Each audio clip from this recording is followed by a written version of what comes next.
मोताजी मामा, हा. एकदा का झुंज सुरू झाली का तुम्ही आणि शेलार मामा कल्याण दरवाजाकडली शिबंदी अडवून धरा. हा वय.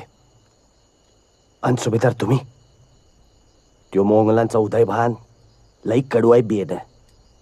तलवारीला लई तिखट आहे. असं वय. मामा, अवशी कडू कारली आणि तिखट मिरच्या भाकरी सगळं कच्च्यात चावून खातो आम्ही.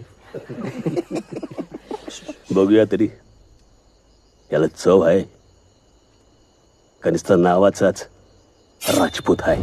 वय की.